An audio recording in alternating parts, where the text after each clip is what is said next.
Let's kickstart this thing.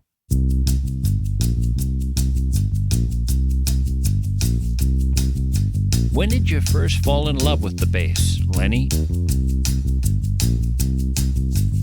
Lenny, I asked you a question. They call me Rumpelstiltskin.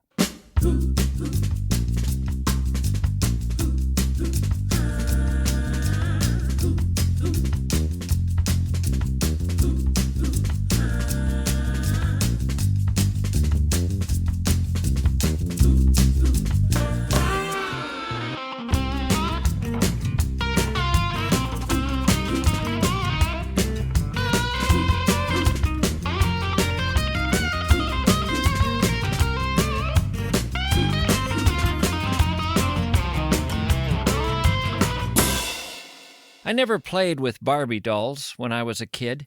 I know that's going to surprise many of you, but there weren't any Barbie dolls in our house when I was growing up.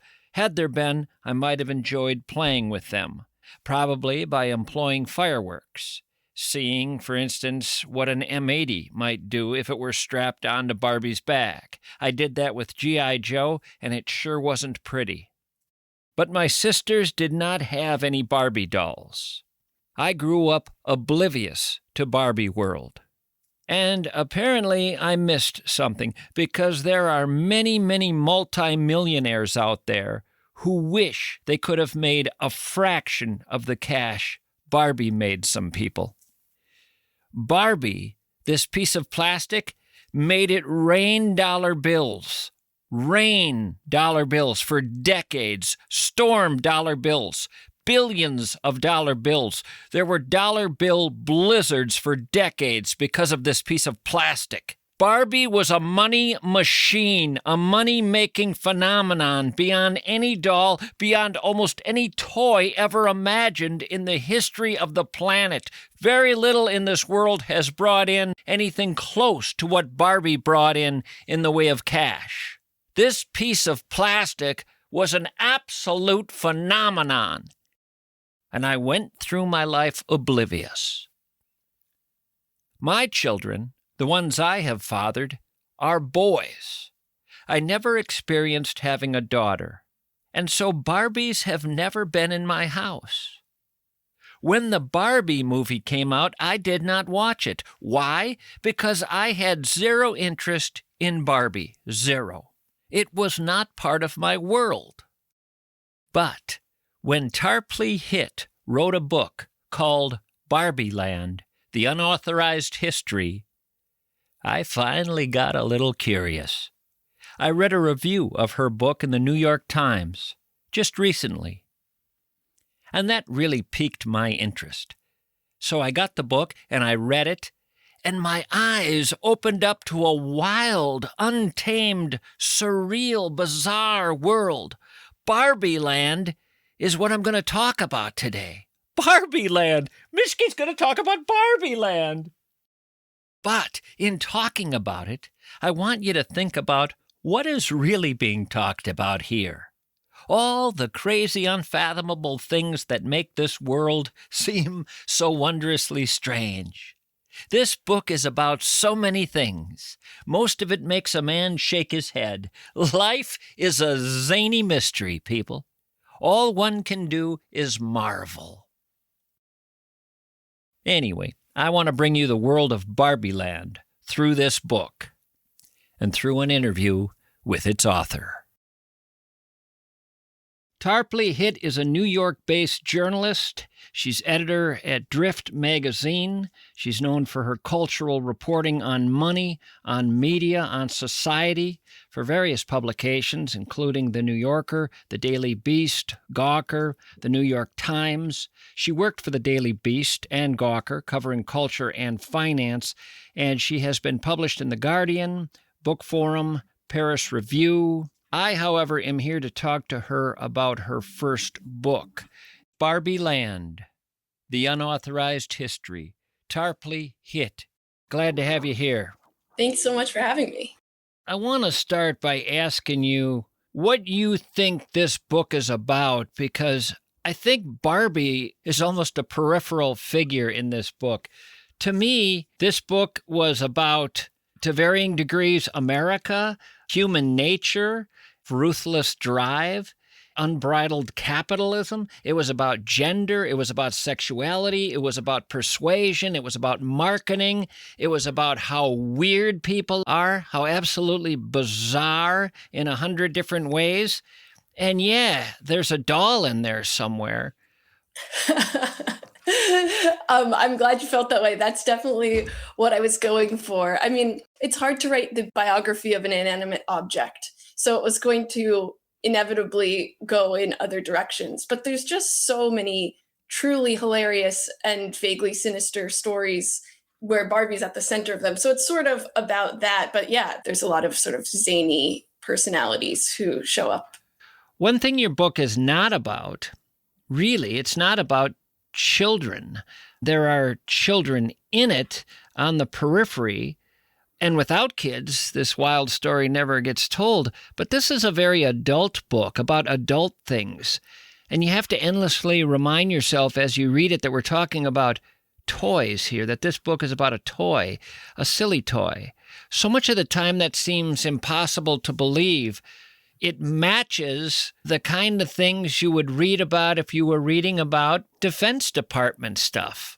Totally. I mean, that's one of the things that really cracks me up about the toy industry is that from the outside, it seems like this really cheery, innocent world of play. But in reality, it's the same as so many other industries where there's insane backstabbing and drug-filled, crazy, insane parties. But instead of talking about their portfolio, they're still talking about a portfolio, but it's a portfolio of like tiny trucks, little shoes. You set it up early as a topic that is going to be, for some of these people, life and death, certainly financial life and death, career life and death. You set it up early that way by bringing in the original toy king prior to Ruth Handler, who is the dominant figure in Barbieland, the creator of Barbie, and this force throughout the book. I got to a point where I had to go to YouTube and just see her. I ended up watching her on the Merv Griffin show from long, long ago. A lot of people probably don't even remember the Merv Griffin show, but I had to see her being interviewed. I think it was 79, because there were times reading about Ruth Handler that I thought, this sounds like a Citizen Kane type figure. This doesn't sound like a mother and a wife. At times, she didn't sound female because of her disregard for other females, her disdain for other females. But prior to her was this other guy. Speaking of Citizen Kane-like figures, when you start the book, you start out talking about America's toy king, a guy named Louis Marks. Before we ever get to Barbie and Mattel and how that company is run, I'm just enamored with this Louis Marks guy. You call him the Henry Ford of the toy industry. He specialized in small tin play sets and toy soldiers. He made novelty figures of famous and infamous men, Eisenhower, MacArthur, Robert E. Lee. 5'4", Louis Marks could make himself seem much larger. He was an imposing figure, one friend recalled. When you were with him, you felt his vibration. He was considered America's toy king. He lived in a Georgian mansion, a white-pillared estate, 9 fireplaces, 14 baths, 16 dogs, tennis court, caretaker's cottage. In the fall, he would drain his swimming pool, fill it with lawn furniture, and host meetings at the deep end. He never believed in advertising. This is the toy king of the 30s, 40s, 50s. In 1955, his company grossed $50 million. He spent $312 on ads. I read that and I thought, that's impossible. I would have argued in America, it is impossible to gross $50 million in retail and not advertise. The American toy industry before the 20th century wasn't really industrialized. It hadn't really caught up with toy industries elsewhere.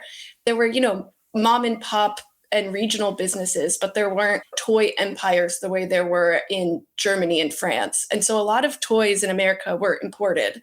And then World War I breaks out. German imports are embargoed. Now there's this market gap, and all of these industrial toy men pop up and start to organize, and they form the first trade association. And so Louis Marx, at that time, he's in his early 20s, and he realizes that you could just sort of make a toy that's already pretty popular, but make it more cheaply, and then sell it more cheaply, and people are going to buy that product instead. Throughout his career, you can see him taking someone else's idea and making it more cheaply, and then making more money off of it. So part of the lack of advertising, I suspect, is just that people were kind of familiar with the ideas of his toys because they were seeing them other places. When you did that, when you took a toy, copied it, and made it cheaper, weren't there patent infringement issues? There definitely were, and he litigated a lot of things like that, but a lot of toys weren't. It was harder to bring a copyright case against about a toy in the early 20th century. A lot of courts didn't side in favor of patent holders. It was actually pretty hard to say the features of this miniature truck are specific to my miniature truck. The judge is saying that's just looks like a truck. 10% of all toys sold in the entire United States at one point were his toys. And there are a lot of kids buying toys in America. And he's this incredibly wealthy toy maker without seemingly a creative bone in his body. He's immensely powerful. He is close to the levers of power in a way that is really insane. He basically runs Eisenhower's presidential campaign and is one of the head fundraisers. And he's friends with all these five-star generals. The head of the CIA, Beetle Smith, is one of his best friends. All of his kids are named for five-star generals. Ruth Handler comes along. It's her and her husband, right? Together start Mattel? Yeah. And they start out in a garage? Yeah, they start off in an old laundry. They get it for $50. They establish themselves as sort of a regional toy shop. They have a little miniature piano that does well. And then one of their big hits is a ukulele that they call the Ukadoodle. But then that's where they sort of learn that in the toy industry, theft is the main strategy. They show it, bring it out to market. And then when they get to Toy Fair, which is the big expo where everyone's sort of showing off their new ideas for the next year, this other company, Knickerbocker Toys, has just straight up copied their ukulele and is charging way less for it. And that really steels the handlers against theft. They become sort of champions of the idea of originality. Their rules are like, the idea must be new. The idea cannot be taken from somewhere else. They have these informal bylaws, and they patent everything, and they become extremely paranoid about IP theft. When they do have success, they watch people steal it. And, of course, the king, the toy king, Louis Marx, has stolen all his life. So they became not only interested in creating their own ideas and not stealing, but, as you say, becoming so secretive. And the book starts out there. The book starts out with this secretive world that is in California, surrounded by other extremely secretive corporations and companies that are tied into the U.S. military? Yeah, I mean, when I went to visit the headquarters, which is the opening scene of the book is me getting kicked out of Mattel HQ, I'm looking around and literally on three sides, it's like Raytheon, Lockheed, and then Mattel in the middle of all these defense contractors. As seemingly walled off, as seemingly secure. It's a fortress. Yeah.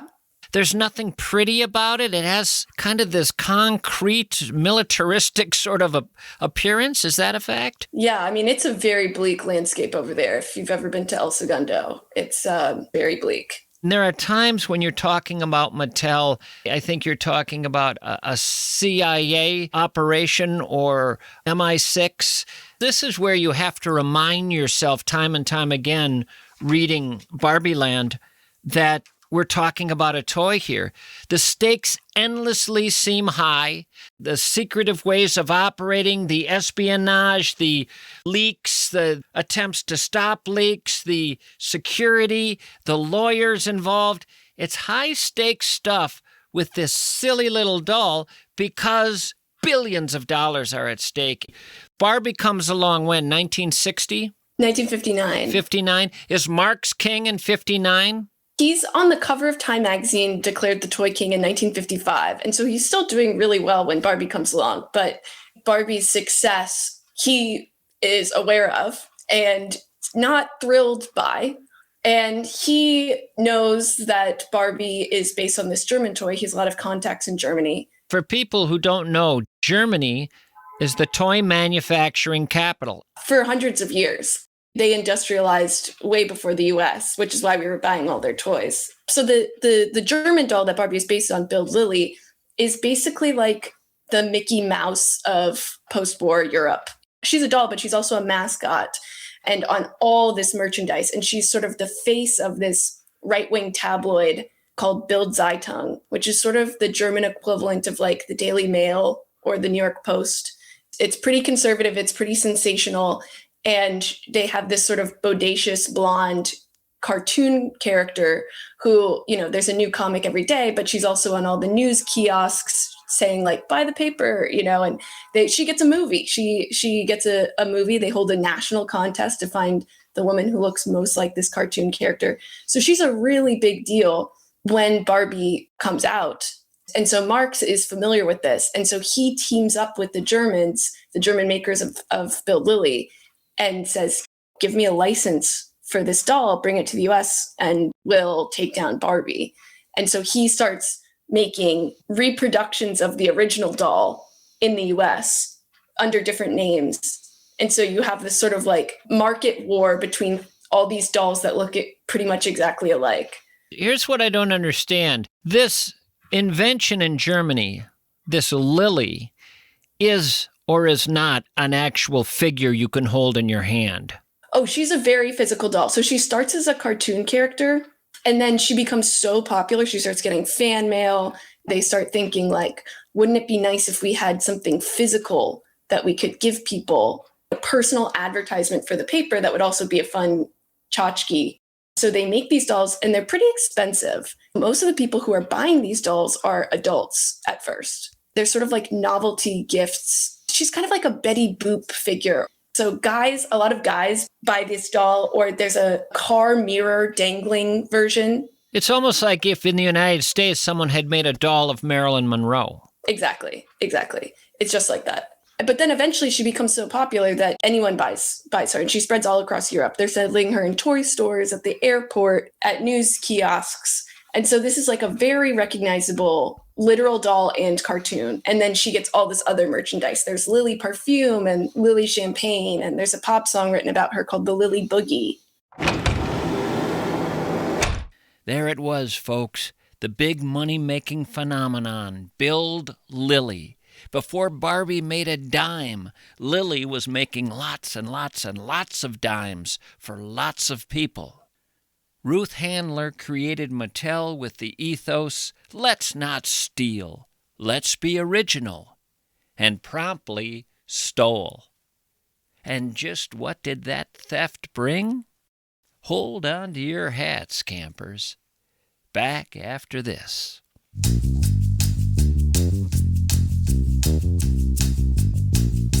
You're lying awake at 3 a.m, not because something's wrong, because you don't know if something's wrong. Your 401k, your IRA, you're not sure if you should be doing something about it all or doing nothing, and every article you read contradicts the last one. You're thinking about money and your future. This is where most financial advisors tell you, don't worry, I'll handle it, trust me. Josh Arnold has spent 40 years doing something else. He explains it until that 3 a.m. panic becomes 3 p.m. clarity. Josh Arnold doesn't manage your confusion. He eliminates it. Call him for a 48-minute free consultation over the phone. No obligation whatsoever. 952-925-5608.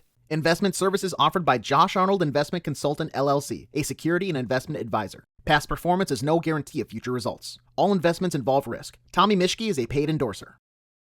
Grandpa sold cars in the 1920s. Fords. Concord Street, South St. Paul. His son, who worked with him in the 20s, opened up his own dealership when JFK was president. 1963. The son's name was Red. Now it's the grandkids running 4 different dealerships. Tommy and Jimmy. In South St. Paul and Stillwater, you can find a brand new Dodge, Chrysler, Jeep. In Waconia, a brand new Ford. In Forest Lake, brand new Buick or GMC. And used cars of every make and model at all of those locations. What they're most proud of is customer satisfaction ratings second to no one else. They're also proud of the fact that families have purchased cars from them in multiple generations. This isn't corporate ownership. This isn't private equity. This is a family that's been earning trust since before your grandparents bought their first car. Fury Motors, generations of proof. Learn all about them at FuryMotors.com.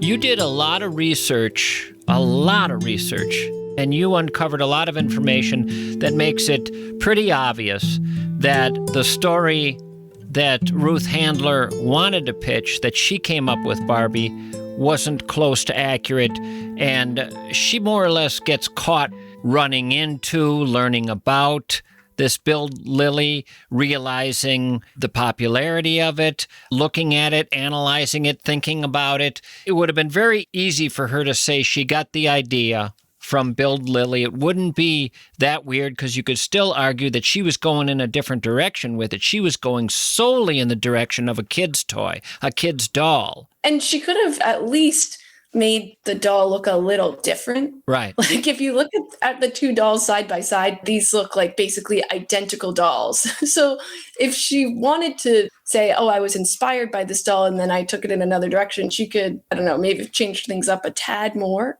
But instead, she pretends that she came up with this exclusively on her own.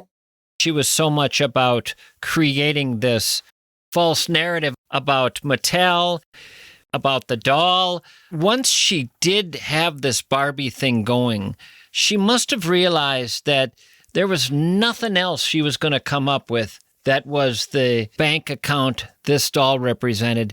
So the energy and effort and secrecy and litigation that was going to be involved with this was going to all be necessary because this was her life's big cash-in. This was the one. Mattel would do many other things, but Barbie clearly became the thing that could just keep giving because there were so many ways to stretch out the marketing with this.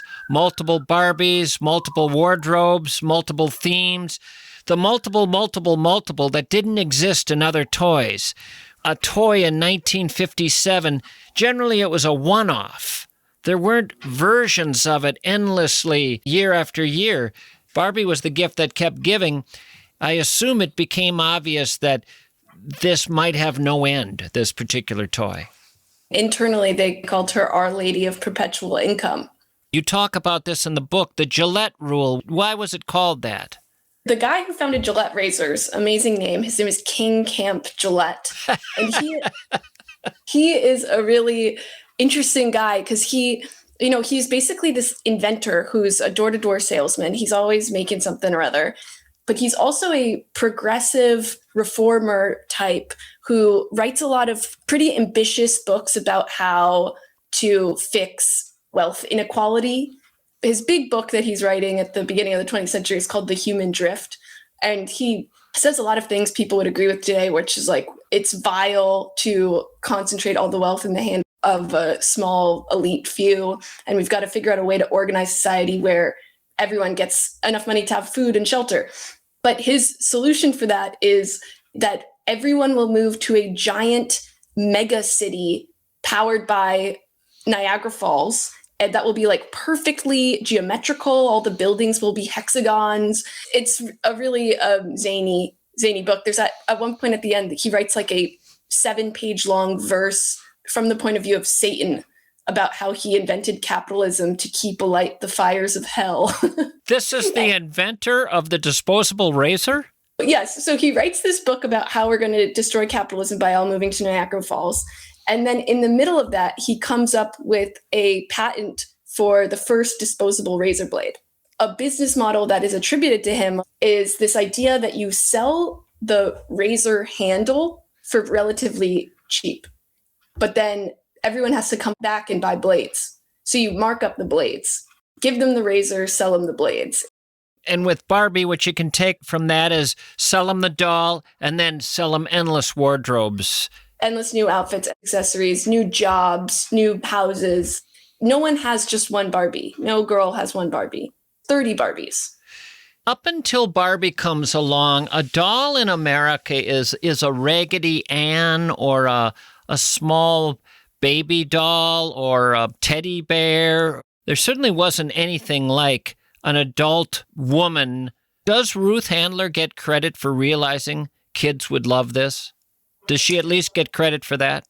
I think what Ruth really understood was you could sort of project onto it any personality you wanted, any context you wanted, and then selling the accessories that fit any of those contexts, right? So like it's 1959, we have these sort of competing ideas of womanhood at the time. There's this sort of Donna Reed, housewifey person, and then there's this more career girl type trope that's emerging. And in the first year of Barbie, there were outfits that sort of appealed to every kind of outlook. So there's one that comes in a wedding dress. So if you're sort of a more traditional Donna Reed type customer, you get that one. But there's also a Barbie who goes to college. And there's also, you know, Barbies who have jobs and elegant Barbies and sort of more girl next door high school Barbies. So she was sort of creating a vision of what in every woman might be that people could tailor to their particular interest. At what point is Barbie a wild success for Mattel? Invented in 1959, when is it a cash cow? She debuts at Toy Fair in March of 1959, and then no one buys it. And so Ruth is kind of bummed out. She actually cries. She pinned all of her hopes and dreams on this one doll. It doesn't seem like it's going to work. They bring in this crazy marketer, Ernest Dichter, sells himself as a Freudian protege. I mean, and there's reasons for that. He was, trained as a psychoanalyst in Austria. But his idea is he's going to sort of bring Freud into the market research. So he does a study on Barbie, and they're worried that Barbie is too sexy and that parents aren't going to buy this doll. And Dichter, because of his own personal inclinations and also Freud, he thinks every underlying impulse is guided by sex drive. He thinks soap. He does a research report on soap, and he concludes that soap is all about caressing yourself, and it's the only time the American male gets to caress himself. Right. So he sees Barbie, this sexy doll, and he basically thinks, like, it's not a problem that she's so sexy. What you need is a new marketing pitch, and you should tell mothers and fathers that this doll will teach your daughters how to be sexy, basically, that there's like this material benefit being well-groomed and attractive, and all these tomboys will learn how to wear heels from buying this doll. So over that summer, Barbie sales start to pick up, and then they can't even keep up with demand. And they just start selling and selling and selling.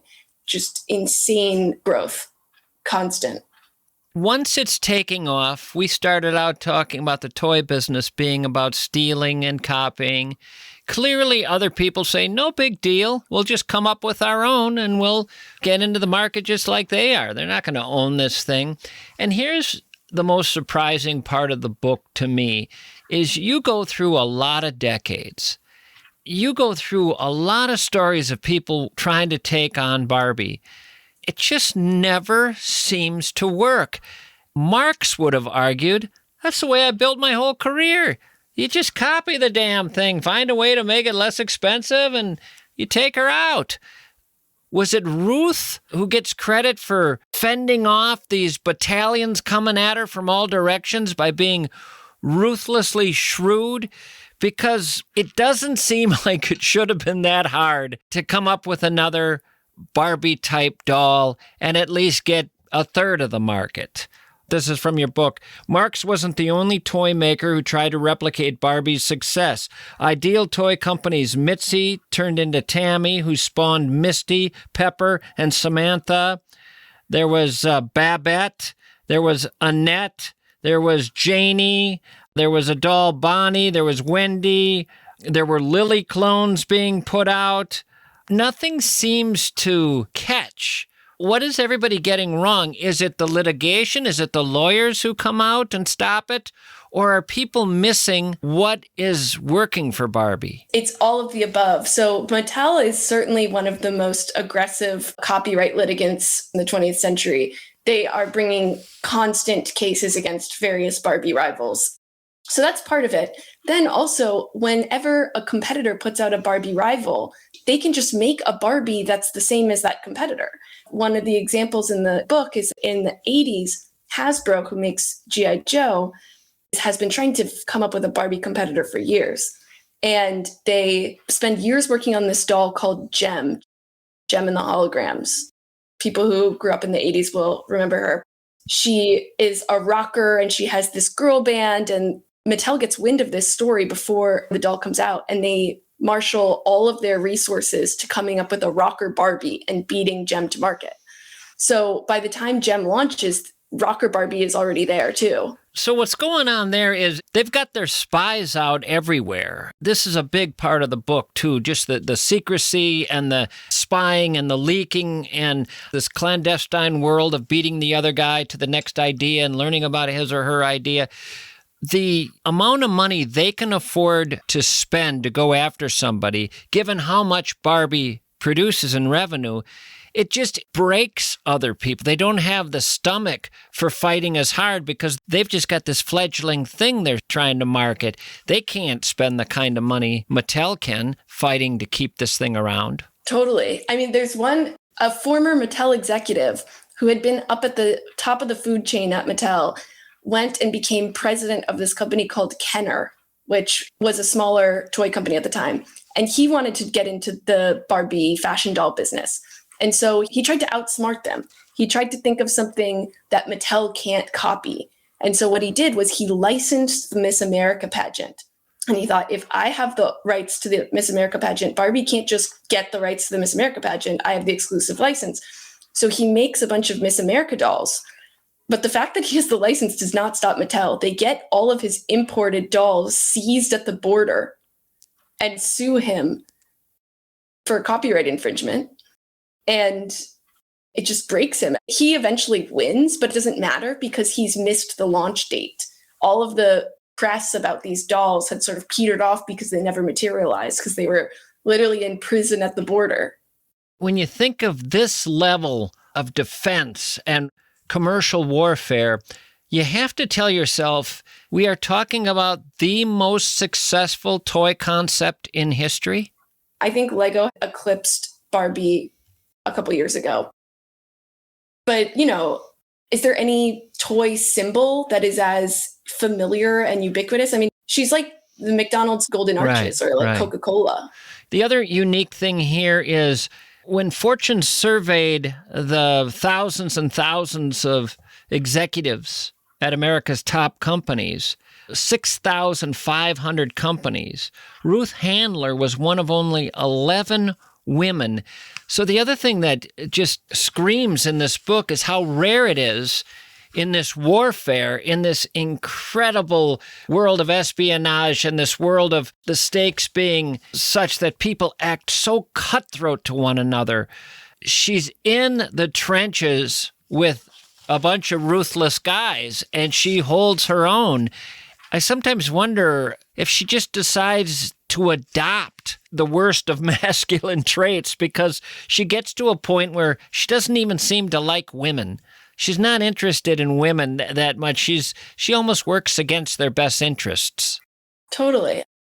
To be an executive in 1945, a woman executive in 1945, and then president of a company a decade later at the top of the executive world, I mean, it requires a certain amount of being crass, being a ball buster to sort of break into this all-male field. And I think a lot of her qualities come from sort of things she had to adopt to get her foot in the door.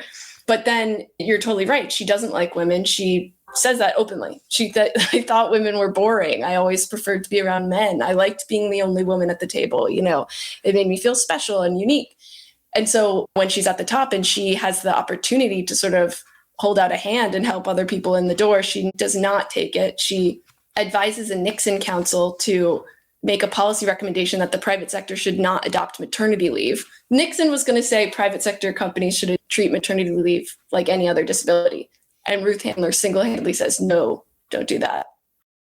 So yeah, she wasn't an ally until she got a mastectomy and was pushed out of her company. And then the only people who would hang out with her were women.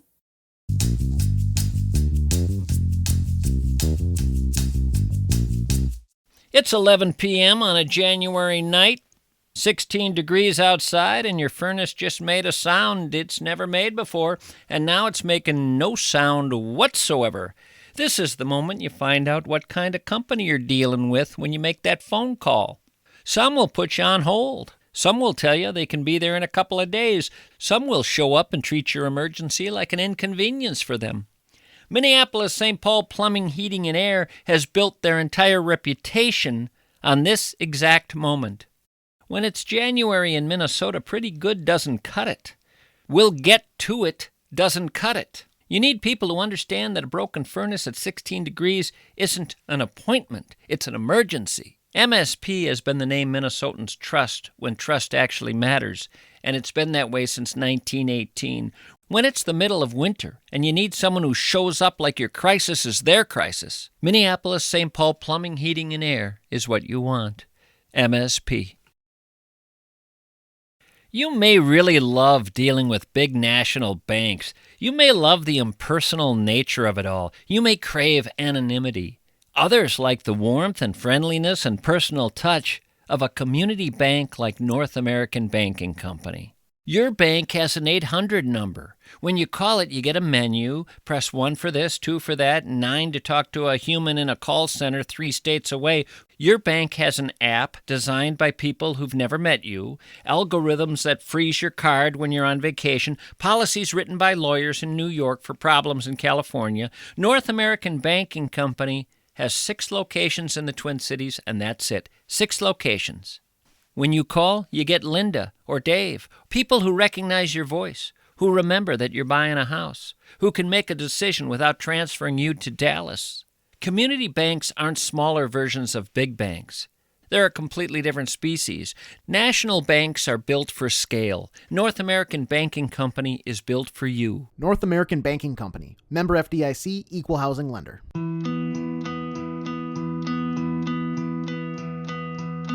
That's a rough part of the book. She goes in for a biopsy and she wakes up in a tremendous amount of pain, and they've taken one of her breasts and then some. Back then, the surgery was far more brutal and crude than today.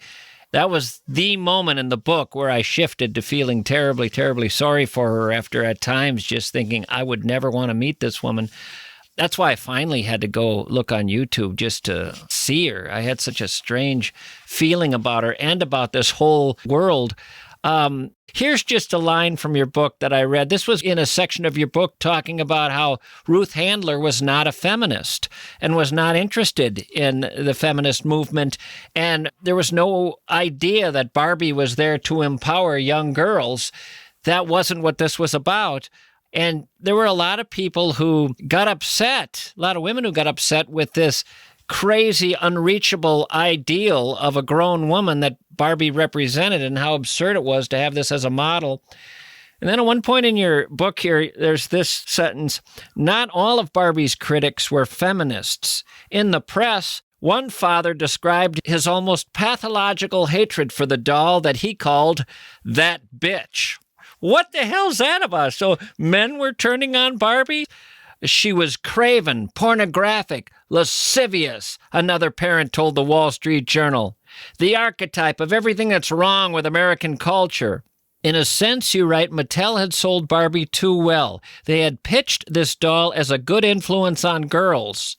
Now that she was established and influential, customers were wondering how good her influence was, and she got so big that it moved beyond a doll. Suddenly, Mattel had to take on the world of politics, morality, culture. The subject gets bigger than the doll. And it ends up just being about gender and ideals and representation and money, money, money, money. Barbie, just by virtue of being this sort of blank canvas where they were trying to appeal to as many people as possible, winds up absorbing all of these cultural trends in America in the 20th century and spitting them back out at people. I'm reading again from your book about Hasbro. Poor Hasbro, endlessly trying to figure out this Barbie game. How can we win this damn thing or at least make inroads? They spent decades trying to find some rival to Barbie. They had a super fashion model named Leggy. I think I would have gone with a different name myself. They had a line of Charlie's Angels figurines. They had a collection of hippie dolls called The World of Love. The dolls' names, Love, Peace, Flower, Soul, and Adam. That killed me. What is Adam doing What's he doing in there? Yeah, they just figure we got to get a guy in there somewhere. Actually, I was always intrigued. At one point, Barbie gets a best friend. And who's her best friend? Midge.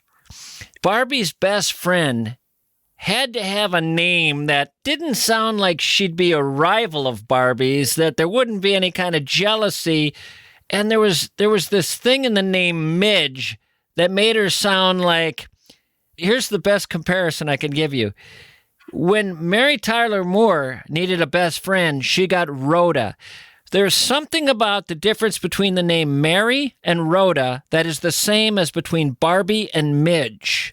They're not going to be really feminine rivals. They're not going to be beauty rivals. They're kind of going to be just best buddies. And so they're going to have names like Rhoda and Midge. Right. It sounds like a little old lady, Midge, Rhoda. And I do sometimes wonder if a man would have ever come up with Barbie. Well, one of my favorite characters in the book is this guy, Jack Ryan. He used to design missiles for Raytheon. The Defense Department connections are so strange to me. And there is kind of a revolving door between Mattel and various defense contractors. So he patents Barbie. The first Mattel patent of Barbie his name's on it. And so his heirs have been arguing for years that he was the true inventor of Barbie. Him and Ruth were always squabbling over this. I mean, Jack Ryan's story actually gets quite sad. I mean, he's a very zany character, throws 150 parties a year, has a bajillion wives and girlfriends. He's married to Zsa Zsa Gabor at one point. But it all goes downhill and he kills himself. He shoots himself in the head. And right after he dies, a Times article refers to him as Barbie's inventor. And Ruth Handler, at this time in her 90s, writes in and says, he's not the inventor of Barbie. I am. I did it. He's not very original. Wouldn't it be fair to say that the idea for Barbie was Ruth's, obviously stolen from the Germans, but again, the Germans with Bill Lilly didn't have a kid's doll, so she wants a kid's doll and comes up with the idea of an adult woman, a woman with adult features. And then Ryan is assigned the task of coming up with what it's going to look like, right? Yeah. Right? Yeah, he's the one who goes to Japan and finds all the manufacturers. To the extent that anyone, quote unquote, invented this doll that was very much explicitly stolen from a German doll, I'm more sympathetic to Ruth's claim, but... You mentioned he was married to Zsa Zsa Gabor, and I heard you say, I think it was in an interview, that he gets married to Zsa Zsa Gabor, and on his wedding night, he wants to go out partying, so he gets a fill-in for her. Yeah, he hires a local gigolo. Please tell me that's a one-off on planet Earth, that has never, ever happened anywhere else on one's wedding night. By 1995, Barbie's likeness was everywhere, her name inserted into more songs than could fill a trunkload of cassettes. David Bowie had dropped her name in Young Americans. Joni Mitchell crooned about Perfect Airbrushed Angel, Like a Barbie Doll. The Lunatics imagined the doll balding, post-mastectomy. Rick Monroe gave her a drug habit. Mattel had made the doll easy to adapt, a template that could be altered for any scenario. Thus, Fat and Ugly Barbie appeared, Big Dyke Barbie appeared, Mentally Challenged Barbie appeared, HIV Positive Barbie, Suicide Bomber Barbie, Exorcist Barbie. A group called the Barbie Disinformation Organization stamped home-printed stickers on boxes across the Northeast, transforming Barbie's style and salon into Barbie's lesbian barbershop, which gave the doll a mullet. Just endless mirroring of our strange culture. We're winding down, but I want to get to something that was, in my view, based on your book, the one solid run at Barbie, and that was the campaign involving the Bratz dolls. Can you talk about that? In the 90s, Barbie was going gangbusters, doing super well, and then her sales peak in 1997, and she's on this decline, and there's this sense that Barbie is not cool. And she's losing her cachet with kids. And when Bratz hits the scene in 2001, it is a nightmare for Mattel. Many listeners will remember the Bratz dolls. They were those girls with low-slung pants and giant heads, and they were a little edgier than Barbie, and they sold super well right away. I mean, they eclipsed Barbie as the #1 fashion doll, and people internally at Mattel are freaking out. They refer to the rise of Bratz as a, quote, rival-led genocide, Barbie genocide. And there's a memo that becomes a big piece of evidence in the Bratz legal battle called the House on Fire memo, where literally Mattel executives are saying, like, our house is on fire, Barbie is in dustbins nationwide, and Bratz is conquering her beneath her giant feet. And so they get an anonymous letter saying, look into the guy who designed Bratz, and I think you'll find something interesting. And they do some digging, and they find out that the designer of Bratz had been employed by Mattel a week before he started working for the company that makes Bratz, which is MGA.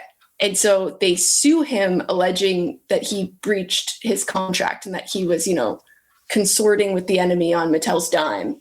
And what starts off as a seemingly simple contract dispute, which is like, did he come up with this Bratz idea at Mattel or did he come up with it at MGA, turns into a 20-year-long legal battle with 2 trials and literally millions and millions and millions of pages of evidence.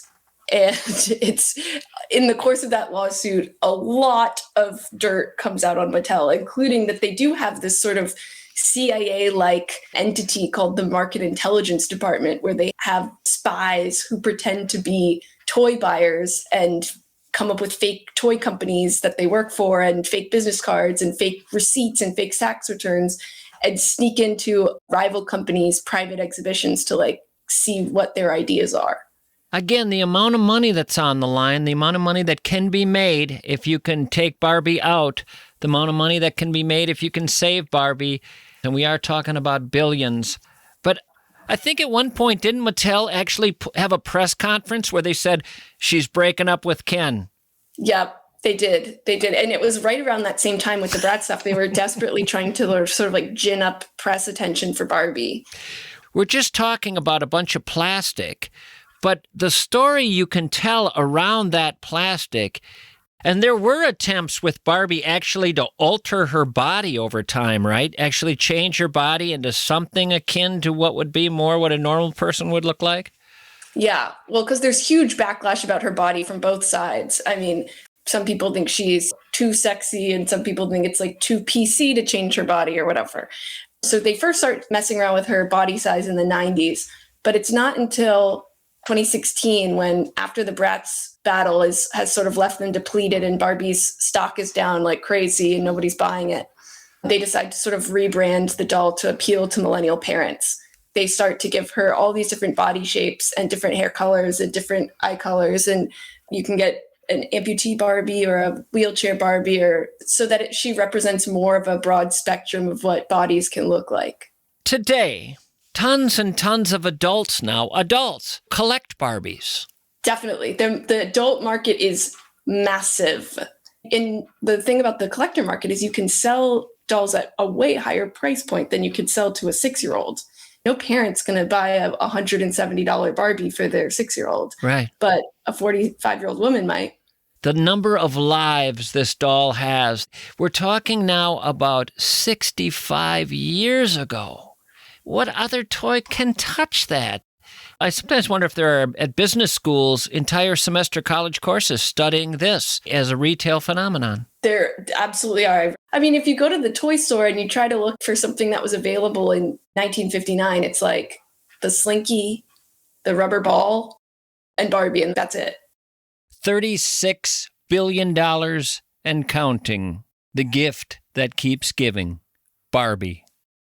The book is Barbieland, The Unauthorized History. Tarpley Hitt is the author.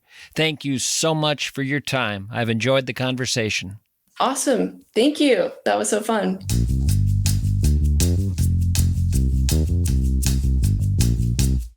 You know what they don't have at the Welshire Memory Care Center? They don't have soft, maudlin piano music in their commercials. They don't have stock photos of people holding hands at sunset. No one there at the Welshire calls it a journey. They're on a journey. Here's what they do have at the Welshire, a memory care center that actually earned its reputation instead of buying it with cliches. They have a staff who've been there for years because they want to be, because it's such rewarding work. And they have families who have chosen the Welshire more than once with loved ones because their experience was so rich, so heartwarming. Most memory care ads sound identical because most memory care facilities are identical. They hire the same consultants, use the same language, make the same promises, and fall short in the same ways. The Welshire doesn't fit the mold. You need to see it for yourself, discover it for yourself. Tour the Welshire Memory Care Center in Bloomington or Medina.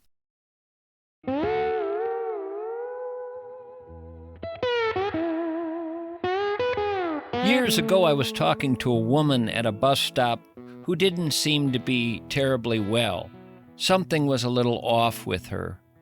Anyway, she had a Barbie doll in her hand.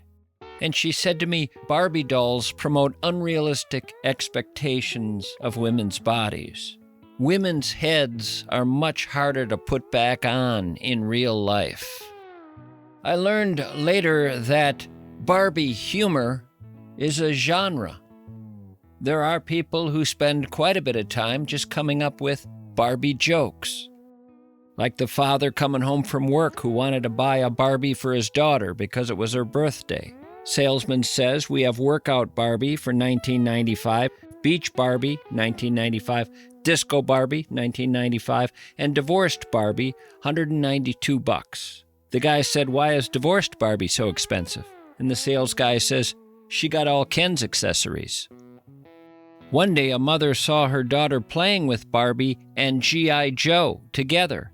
The mom was perplexed. She said, I thought Barbie came with Ken. And the daughter said, no, Barbie comes with G.I. Joe. She fakes it with Ken. I've heard there's a Barbie comedy club where you can hear nothing but these Barbie jokes from Barbie stand-up comedians, all of whom are making one hell of a lot of money. Thanks for listening, everyone. I'll talk to you again next time.